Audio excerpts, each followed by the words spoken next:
안녕하세요. 여수남, 여호수아서를 읽어주는 남자입니다. 자, 오늘부터 이제 여호수아서로 들어갑니다. 여호수아서는 총 24장으로 되어 있고요. 3장씩 우리가 읽어 나가려고 합니다. 자, 여호수아서는 이제 모세가 시작한 일을 이제 마무리를 여호수아가 하는 거죠. 예. 그래서 출애굽했던 2세대들이 모압 평지에서 모세로부터 들어갈 준비를 다 갖췄어요. 그런데 이제 모세가 마지막에 죽죠. 그리고 그 바통을 이어받아서 여호수아가 이스라엘 백성들을 이끌고 이제 가나안 정복 전쟁을 하러 가는 내용이 이제 이 여호수아서입니다. 자, 그런데 이제 여호수아에 대해서 좀 개론적인 얘기를 좀 한번 해보죠. 여러분, 여호수아는 이름이죠. 예, 모세의 후계자. 그렇죠? 자, 그런데 이 여호수아는 원래 이름은 호세아입니다. 호세아는 구원이라는 뜻인데 어느 순간 모세가 이 호세아를 여호수아라고 이렇게 이름을 바꿔줬어요. 호세아는 구원이라는 뜻이고 여호수아는 하나님이 구원하신다라는 뜻입니다. 자, 그런데 이제 여호수아가 성경에 제일 처음 등장하는 것은 여러분 출애굽기 17장에 아말렉과 이스라엘 백성들이 싸우는 전투가 나와요. 그때 이제 모세와 아론과 훌이 손을 들면 이기고 또 손을 내리면 아말렉이 이겼다. 뭐 이런 내용 여러분 잘 아실 겁니다. 어쨌든 그때 여호수아가 처음 등장하는데 이제 여호수아의 데뷔전이라고 할 수 있죠. 자, 어쨌든 그 이후에 그 모세의 수종자로서 또 이 지도자 훈련을 차곡차곡 받아서 나중에는 이제 가나안 땅 정복하는 일에 큰 역할을 감당합니다. 사실 모세도 하지 못한 일을 여호수아가 감당하는 거죠. 자, 그런데 우리가 이제 여호수아서는 가나안 정복 전쟁이라 그랬어요. 그런데 이 가나안 땅은 이스라엘 백성들 입장에서는 하나님 주신 선물이에요. 조상들에게 땅과 자손에 대한 약속을 해주셨잖아요. 그러니까 이스라엘 백성들을 입장에서 보면 하나님이 주신 선물, 하나님이 선물로 주신 결과물이 땅이에요. 그리고 또 하나는 이제 하나님께서 온 세상 가운데 그 한가운데인 이스라엘 땅에다가 당신이 통치하시는 신정 국가를 이루시고 대한공동체요 대조사회를 이루기를 원하셔서 온 열방 가운데 관심을 끌게 하고 매력을 풍긴다 그랬잖아요. 그래서 하나님께 올 수 있도록. 그런데 그 중간 역할을 하는 그 나라가 뭐냐면 제사장 나라인 이스라엘이라 그랬어요. 자, 그런데 한 나라가 이루어지려면 세 가지가 필요하죠. 예, 국민이 있어야 되고 그 다음에 국권이 있어야 돼요. 주권이 있어야 되죠. 그 다음에 뭐야? 예, 국토입니다. 자, 그래서 국민은 이미 애굽 땅에서 준비가 됐고 한 나라를 이룰 수 있을 만큼의 그런 숫자로 불어났고, 그 다음에 국권은 뭐예요? 예, 헌법이라고 할 수 있죠. 이제 헌법이 있고 그 헌법대로 나라가 통치될 수 있으면은 그 나라는 주권을 가진 나라인데, 이 국권은 출애굽기 20장에서 그리고 신명기 5장에서 이제 10계명이 주어지고 확대된 10계명의 그런 법들이 나오잖아요. 이 두 가지가 이제 됐다라면 이 선행 두 가지를 전제로 해서 이제 필요한 게 뭐냐면 국토입니다. 예, 국토. 그러면 국토가 어디예요? 예, 여호수아서에서 하나님께서 가나안 땅을 이제 선물로 주시는 거죠. 그러니까 이스라엘 백성들 입장에서는 하나님이 주신 선물이에요. 자, 그러면 가나안 땅이 뭐 아무도 살고 있지 않았던 그런 진공 상태였습니까? 그렇지 않습니다. 이 가나안 땅의 엄연히 거기에 사람들이 살고 있었어요. 그런데 가나안 땅을 중심으로 밑에는 애굽이 있고 위에는 메소포타미아 문명의 그런 강대국들이 있어요. 그런데 이 가나안 땅으로 정복해 들어가는 이 시기가 이 국제적으로 혼란한 시기였고, 그리고 쳐들어가서 또 이 땅을 차지할 수 있을 그런 시기적으로 굉장히 좋았어요. 그러니까 약간 여기에 관심이 좀 떨어져 있었을 당시였어요. 자기 나라의 문제에 급급한 나머지 지금 여기에 대해서는 신경을 못 썼어요. 그리고 또 하나는 이제 이집트 문명과 메소포타미아 문명을 연결해주는 가교라 그랬는데, 그 팔레스타인 땅이. 근데 거기에 큰 어떤 한 나라로 존재했던 것이 아니라 다양한 도시 국가로 존재해 있었어요. 뭐 예를 들면 여리고성, 또 아이성, 뭐 이런 식으로 도시 국가로 이루어졌기 때문에 이스라엘 백성들이 들어가 갖고 이제 허리로 들어가는 거죠. 왜냐하면 요단강을 건너서 들어가는 거잖아요. 그래서 허리를 치고 마치 인천 상륙작전처럼 허리를 쳐갖고 밑으로 남쪽으로 가고 북쪽으로 가고 이제 그 땅을 차지하는데, 각계의 전투가 가능했다라는 거죠. 왜? 각 나라마다 도시국가의 어떤 형태였기 때문에. 자, 그런 것들을 여러분 좀 염두에 두시면 좋을 것 같고요. 자, 어쨌든 그런 강대국의 세력에 직면하지 않고 각계 전투를 통해 갖고 도시국가들을 점령할 수 있는 그런 상황이었다. 여러분 그거를 좀 염두에 두시면 좋을 것 같아요. 자, 그 다음에 이스라엘 백성들에게는 선물이지만 그러나 그곳에 살고 있는 사람들 입장에서는 뭡니까? 예, 하나님의 심판입니다. 누구를 통해서? 이스라엘이라는 에이전트를 통해서 그들의 죄악을 심판하는 거예요. 그들의 죄가 크게 두 가지죠. 뭐예요? 우상숭배와 성적인 타락이었습니다. 자, 그것을 처음 언급하는 곳이 어디죠? 예, 우리가 여러 번 얘기했죠. 신명남에서도 예, 창세기 15장에 하나님께서 아브라함과 언약을 맺으실 때 내 백성이 4대 만에 다시 돌아올 거다. 근데 그 돌아와 갖고 뭐 하는 거예요? 그 아모리 땅의 죄악이 아직 관영하지 않았기 때문에, 아직 다 차지 않았기 때문에 그 죄가 가득 찼을 때 너희를 회초리로 삼아서 이 가나안 땅을 심판하겠다. 그러니까 이스라엘 입장에서는 하나님의 선물이고 또 가나안 땅에 살고 있는 사람들 입장에서는 하나님의 준엄한 심판이었다. 그걸 여러분 염두에 두시면 좋을 것 같아요. 자, 그러면 이제 그 정도로 하고, 자, 여호수아서는 크게 이 네 부분으로 나눠질 수 있습니다. 자, 1장부터 5장까지는 이제 준비예요. 본격적으로 진격해서 들어가기 전에 준비 사항. 그 다음에 6장부터 12장까지가 이제 정복하는 거예요. 그런데 여기 일부를 알았어요. 다 정복하지 못해요. 일부를 정복해요. 자, 그 다음에 어쨌든 이제 요 6장부터 12장까지가 우리가 잘 알고 있는 여리고성 싸움도 있고 또 아이성 전투도 있고 거기에 뭐 아간도 나오고 뭐 아주 흥미진진한 이야기들이 좀 나옵니다. 자, 그 다음에 이제 13장부터 21장까지는 좀 이게 따분한 책이에요. 따분한 부분이에요. 왜냐하면 그런 여러 족속들에게, 지파들에게 이제 땅을 분배해요. 그런데 여기서 이제 우리가 중요한 것은 세 지파를 좀 생각해 볼 필요가 있어요. 앞으로 이스라엘의 역사에서 중요한 역할을 감당하는 게 누구예요? 예, 유다 지파입니다. 그 다음에 에브라임 지파. 요 에브라임 지파를 중심으로 북이스라엘이 형성되고 유다 지파를 중심으로 남쪽 유다 나라가 형성이 돼요. 그 다음에 이제 베냐민. 그래서 주로 여기에 이제 초점을 맞춰갖고 이야기를 합니다. 자, 그런 거를 좀 염두에 두시면 좋을 것 같고요. 그 다음에 이제 22장부터 24장은 마지막에 충성과 언약갱신.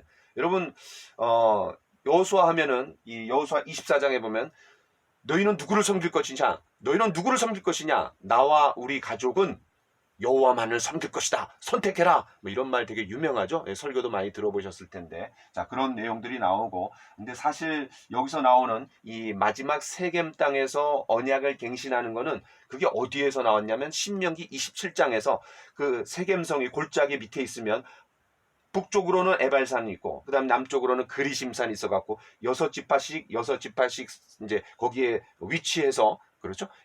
위치해갖고 하나님 앞에 순종할 거냐?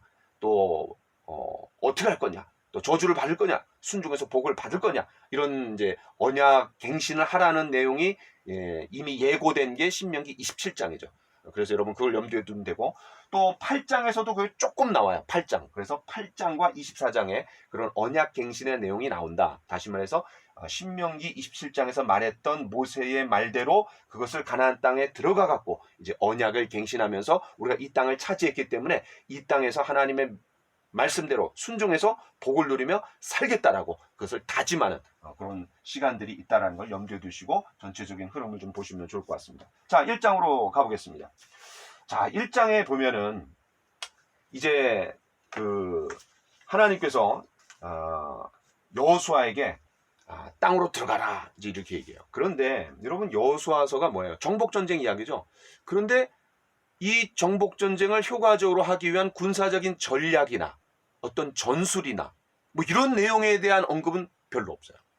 그런데 이 1장에서 여러분 잘 아시는 말씀 있죠? 9절, 8절. 이 율법책을 내 입에서 떠나지 말게 하며 주야로 그것을 묵상하여 그 안에 기록된 대로 다 지켜 행하라. 그리하면 내 길이 평탄하게 될 것이라 내가 형통하리라. 그러니까 군사적인 전략과 전술을 이야기하는 것이 아니라 하나님의 말씀에 순종하는 삶을 살아라. 그것을 가까이에 두고 그것을 통치 원리로 삼아라. 이런 내용이 나오는 거죠. 자, 그 다음에 10절부터 11절은 이제 뭐 전쟁 준비를 하라는 건데 사흘 후에 출발하겠다. 왜냐하면 그 사흘 동안 2장에 보면은 가나안 정탐꾼이 3일, 사흘 동안 정탐하다가 이제 돌아오잖아요. 그거랑 연관해서 보시면 될 것 같고, 여기서 핵심은 12절부터 15절입니다. 여기 뭐가 나와요? 예, 루벤 지파, 갓 지파, 그 다음에 므낫세 반 지파입니다. 왜 이 세 지파에게 그 여호수아가 관심을 갖냐면, 요단 동편, 다시 말해서 가나안 땅에 들어가기 전에 아모리 왕 시온과 바산 왕 옥을 쳐서 이겨요. 그 내용이 어디 나오냐면 민수기 21장 후반부에 나옵니다. 그런데 그 두 왕을 쳐부셔갖고 차지한 땅에 누가 들어가요? 예, 거기에 목축업하기 좋은 길르앗, 아주 좋은 땅이에요. 그러니까 루벤과 갓이 이 소떼와 양떼가 되게 많았어요. 그래서 딱 그 땅을 보고, 이거 우리한테 달라고 모세한테 얘기하죠. 근데 그것을 모세한테 얘기했을 때 이제 그런 내용이 나오는 거는 민수기 32장입니다. 32장. 민수기 32장에 의하면 이 루벤 지파와 갓 지파가 이걸 달라 그랬을 때 모세가 대노하죠. 왜 그래요? 너희들 그렇게 편하자고 그냥 여기 차지해버리면 다른 나머지 지파들은 뭐 죽을 똥 살 똥 하면서 가나안 땅에 들어가고 생명을 걸고 싸울 필요가 뭐 있겠어요. 그러니까 편하게 살고자 하느냐. 그리고 또 민수기 13장 14장에 10명의 정탐꾼 보고와 2명의 정탐꾼 보고를 다시 언급하면서 사기를 떨어뜨리면 되겠냐. 그랬더니 그게 아니다. 우리가 이 땅을 차지하고 이 땅에 어떤 보호막을 다 설치해 놓은 다음에 우리가 앞서 나가갖고 모든 지파가 땅을 다 차지한 후에 그때 우리가 다시 이곳에 돌아오겠다. 그랬더니 모세가 그걸 허락하죠. 그래서 모세가 루벤 지파뿐만 아니라 갓 지파, 그리고 므낫세 지파의 반을 땡해갖고 여기 그 요단 동편의 땅은 므낫세 반 지파가, 또 다른 므낫세 반 지파는 이제 요단강을 건너갖고 가나안 땅에 땅을 주게 되죠. 그래서 두 지파 반에게 요 땅을 주는 내용을 여러분 염두에 두셔야 돼요. 자, 그래서 여호수아가 이제 본격적으로 정복 전쟁을 들어가는데, 여호수아를 위시로 해갖고 나머지 12지파가 똘똘 뭉쳐서 연합작전을 잘 해야지 결국은 성공하는 거잖아요. 그래서 그 두 지파 반에게 다시 한번 이거를 상기시키는 거죠. 너희들이 그런 거를 염두에 두고 잘 따라라. 그랬을 때 뭐라 그래요? 우리가 다 순종하겠다. 당신이 모세와 함께 했던 것처럼 모세가 하나님께서 모세와 함께 했던 것처럼 당신에게도 하나님이 함께 하실 거고, 우리가 당신의 명령을 꼭 지킬 거다. 순종할 거다. 걱정하지 마라. 복종할 거다. 이런 내용들이 나오죠. 자, 그런 내용들을 여러분 염두에 두시고 보면 좋을 것 같고, 자, 그 다음에 이제 2장으로 넘어가 봅시다. 자, 2장에 그 3일 있다가 이제 출발한다 그랬는데, 그 3일 동안 뭐 하고 있는 거예요? 정탐꾼을 보내는 거죠. 이 여호수아는 과거에 12정탐꾼의 그런 경험이 있잖아요. 그러니까 이제 2명의 정탐꾼을 보냅니다. 한 사람은 살몬이고 또 한 사람은 이름을 잘 모르겠어요. 왜 제가 살몬을 얘기했냐면 여기 기생 라합이 나오죠. 이 살몬과 라합의 관계에서 누가 나와요? 보아스가 나오죠. 그 보아스를 보아스가 룻을 만나갖고 거기서 이제 나중에 후손에 다윗이 나오고 나중에는 예수님도 나오고, 그래서 마태복음 1장 5절에 보면은 이 라합이 그 예수님의 족보에도 등장하게 되죠. 어쨌든 이 두 정탐꾼 사건과 이 라합의 그런 러브 스토리가 물론 여기 나오는 건 아니지만 그걸 우리가 좀 염두에 두고 또 추측해 볼 수 있습니다. 자, 어쨌든 이제 여호수아가 두 정탐꾼을 보냅니다. 자, 그런데 여러분 1장 5절에 보세요. 내 평생에 너를 능히 대적할 자가 없으리니, 하나님이 엄청난 명령을 주셨어요. 아니, 그런데 굳이 정탐꾼을 보낼 필요가 있나요? 어느 누구도 너에게 대항할 자가 없다 그랬는데, 최강으로 만들어주겠다 그랬는데, 나가면 무조건 승리하게 해주겠다 그랬는데, 아니 무슨 뭐 정탐꾼을 보내겠어요? 그게 아니죠. 자, 행함이 없는 믿음은 죽은 것이라. 여러분 야고보서 2장 26절에 보면은 행함이 없는 믿음과 행함이 같이 가야 된다. 그렇죠? 이제 하나님께서 그렇게 약속을 주셨지만 그 약속을 받아들이고 또 나의 책임과 나의 역할을 감당하는 거죠. 그 이제 행함이라는 측면에서 여러분 2장을 좀 보시면 좋을 것 같고요. 자, 그 다음에 이제 특별히 8절부터 14절을 보면은, 자, 여기 이제 이 라합이 딜을 해요. 어떤 딜을 하냐면 그 수색대에 의해서 발각이 됐잖아요. 이 정탐꾼이 들어왔다라는. 그러니까 이제 라합한테 옵니다. 근데 라합이 뭐라 그래요? 그래서 그들을 따돌려요. 이거 지금 지나가갖고 빨리 뒤쫓아가면은 잡을 수 있을 거라고. 그래갖고 이제 이 수색대가 막 빨리 가갖고 성문을 닫아버리죠. 성문을 닫으니까 어떤 일이 일어나요? 퇴로가 차단이 된 겁니다. 다시 말해서 이 두 정탐꾼이 갈 수가 없어요. 그러니까 그냥 도가내든 쥐예요. 그러니까 이 기생 라합이 이제 이 두 정탐꾼하고 딜을 하는 거예요. 자, 그런 딜의 염두를 두고 라합이 어떤 제안을 했고 어떻게 이 두 정탐꾼이 그러면 또 그 라합을 보호해주는 약속을 하는지 어떤 그런 계약을 맺는지 언약을 맺는지 그런 거를 염두에 두고 보시면 좀 재밌을 것 같아요. 자, 어쨌든 그런데 이제 이 라합이 그 두 정탐꾼에게 뭐라고 얘기하냐면은 여러분 구절을 보세요. 2장 9절. 말하되 여호와께서 이 땅을 너희에게 주신 줄을 내가 아노라. 우리가 너희를 심히 두려워하고 이 땅 주민들이 다 너희 앞에서 간담이 녹나니 이는 너희가 애굽에서 나올 때에 여호와께서 너희 앞에서 홍해 물을 마르게 하신 일과 너희가 요단 저쪽에 있는 아모리 사람의 두 왕 시혼과 옥에게 행한 일, 곧 그들을 전멸시킨 일을 우리가 들었음이니라. 그러니까 이미 두 정탐꾼이 들어가서 보니까 하나님께서 이스라엘 백성들에게 지금까지 해온 일들에 대해서 다 알고 있는 거예요. 그러니까 지금으로 말하면 재밌게 표현하면 실시간 검색 1위로 홍해가 마른 땅이 돼갖고 이스라엘 백성들이 건넜다. 애굽을 때려갖고 하나님께서 출애굽시키셨다. 그리고 아모리 왕 시온과 바산 왕 옥을 쳐서 진멸시키고 이제 막 가나안 땅을 향해서 진격해 들어온다. 이런 이야기들을 이미 다 알고 있었다는 거죠. 그러니까 이미 가나안 땅에 있었던 사람들은 그 이야기를 듣고 사기가 떨어져 있었던 거예요. 그러면 들어가서 그냥 싸우면 승리하는 거죠. 자, 그런데 우리가 여기서 좀 주목해야 될 게 있습니다.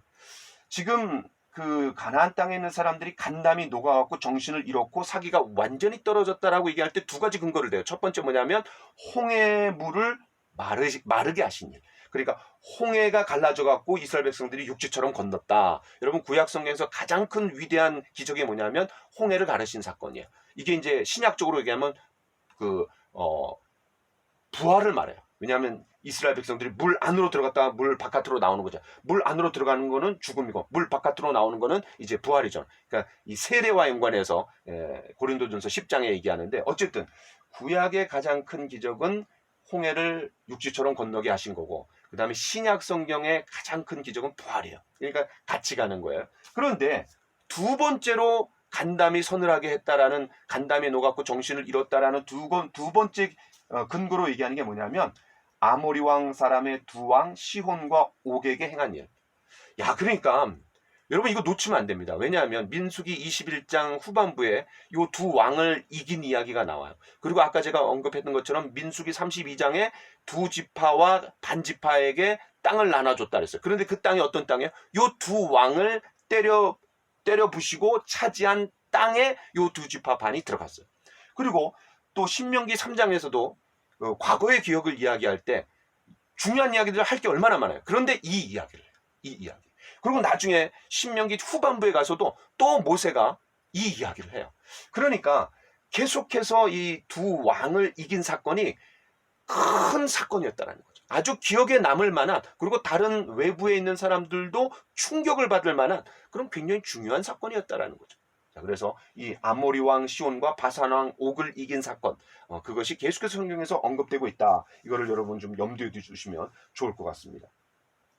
자, 그 다음에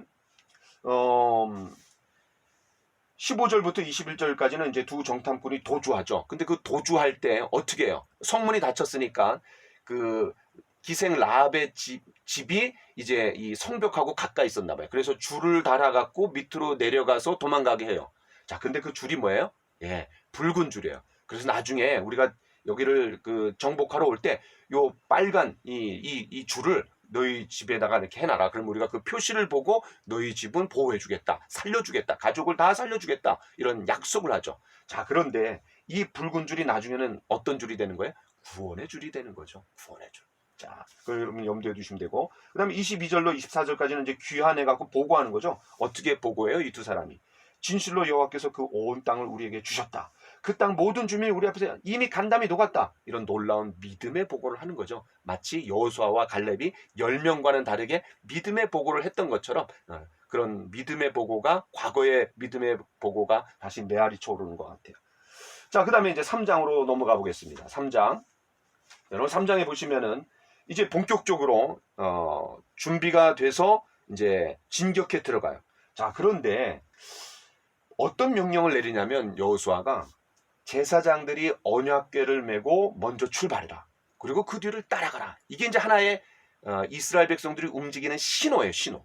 자, 그런데 그 거리를 한 2000규빗, 실제 거리로 따지면 한 뭐 900m 정도. 왜냐하면 한 규빗이 이 손끝에서 요 팔까지 45cm거든요. 자, 그래서 2000규빗을 뛰어라. 다시 말해서 하나님의 거룩성을 침범하지 말아라. 이제 그런 의미로 우리가 좀 생각할 수 있고. 그다음에 5절.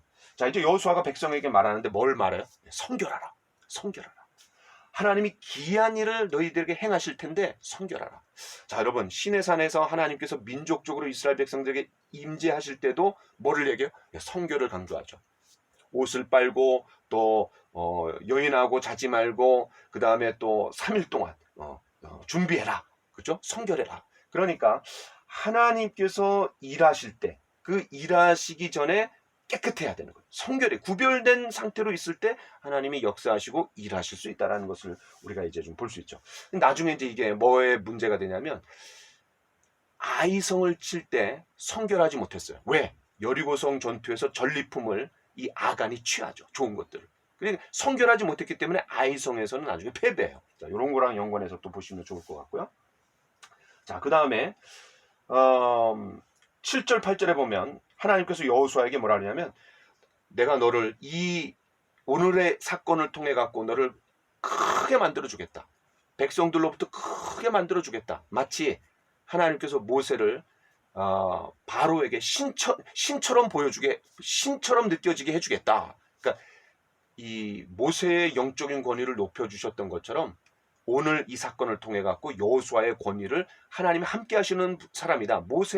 모세에게도 하나님이 함께 하셨던 것처럼 이 여호수아에게도 하나님이 함께 하시고 기적을 일으키시는 그런 영적 권위가 있다라는 것을 보여주겠다. 내가 너를 크게 높여주겠다. 그런 내용을 이제 얘기하고 있죠. 자, 그 다음에 9절부터 13절까지는 하나님께서 이 살아계신 하나님께서 그 가나안 땅 7족속을 쫓아내 주실 거다. 이렇게 얘기하고 그 다음에 12명을 택하라는 거예요. 12명의 지도자를 택하라는데 이게 나중에 이제 4장 7절에 보면은 그 12명이 돌 12개를 세워갖고 후대 우리 후손들에게 바로 이 요단강이 창일했었는데 건널 수 없었는데 하나님께서 이 홍해 바다를 열으셔서 마른 땅으로 지나가게 하신 것처럼 이 요단강을 열으셔서 그리고 마른 땅이 되게 해갖고 우리로 하여금 지나가게 했다라는 것을 후손들에게 알려주는 하나의 기념비로서 12돌을 세우라래요. 그래서 이제 이 12 지도자와 이 12돌 그 연관해서 여러분 좀 보시면 좋을 것 같고 어쨌든 이 믿음으로 두 발을 내디뎠을 때 이 요단강이 쫙 갈라지면서 마른 땅이 됩니다. 그리고 그 가운데에 언약궤를 맨 제사장들이 탁 있고 이스라엘 백성들이 지나가는 거예요. 그냥 이스라엘 백성들은 믿음으로 두 발을 내딛기만 하면 됐어요. 그런데 이 홍해 사건의 재현이라고 할 수 있죠. 그렇죠? 이스라엘 백성들이 어떻게 뭘 생각했겠어요? 이야, 홍해 바다가 갈라졌을 때 그때 일을 회상했겠죠. 그러니까 홍해 바다가 갈라지는 거는 이제 출구라고 한다라면 그렇죠. 나오는 출구였고 이제 그 요단강이 갈라져 갖고 마른 땅이 돼서 건너가는 거는 이제 가나안 땅을 향한 입구라고 얘기할 수 있겠죠. 그렇게 이제 여러분 보시면 좋을 것 같고 자, 그러면 이제 1장부터 3장까지를 이제 다 봤습니다. 자, 그런데 한 가지만 더 강조하겠습니다. 여러분 1장에서 13절, 15절에 보면 안식이라는 단어가 나옵니다. 이제 제가 이걸 왜 강조하냐면 이게 나중에 히브리서 4장에 안식이라는 말이 나와요. 너희들이 가나안 땅에 들어갔으면 더 이상 이제 안식을 누리고 더 이상 문제가 없을 텐데 하나님이 또 안식을 얘기해요. 그 얘기 뭐냐면 완전한 안식이 아니라는 거죠. 여기서 말하는 안식은 물론 가나안 땅을 차지하는 것을 안식이라고 말합니다. 그런데 차지하는 데서 끝난 게 아니에요. 왜? 결국 그들이 나라가 망해갖고 이제 전 세계에 흩어졌잖아요. 그러니까 봐라. 이 안식은 진정한 안식이 아니다. 참된 안식을 다시 하나님께서 너희들에게 주실 때가 온다. 누구를 통해서? 예수 그리스도를 통해서 너희에게 안식을 주신다라는 거죠. 자, 그렇게 해서 여러분 그 히브리서 4장과 좀 연관해서 보면 좋을 것 같아요. 자, 또 하나는 뭐냐면 여러분 기생 라합. 이 기생 라합이 결국은 하나님께서 예비해 주신 그런 사건이죠. 자, 마치 이제 여호와 이레 하나님 예비해 주신 사건인데 자, 이 기생 라합이 아까 그 마태복음 1장 5절에서도 예수님의 족보에 등장하는 여인이 됐다 그랬고 믿음의 여인이 됐다 족보에 나오고 그 다음에 어디에서 또 나와요? 예, 히브리서 11장에 기생 라합이 믿음으로 그 정탐꾼들을 숨겨준 거에 대해서 이 순종의 행위였다라고 이제 믿음의 명예 전당에 당당히 이 라합이 이름을 탁 올리는 내용이 나옵니다. 자, 그런 거를 이제 신약과 연관해서 여러분 염두에 두시면 이 여호수아를 읽는 데 도움이 될 것 같습니다. 감사합니다.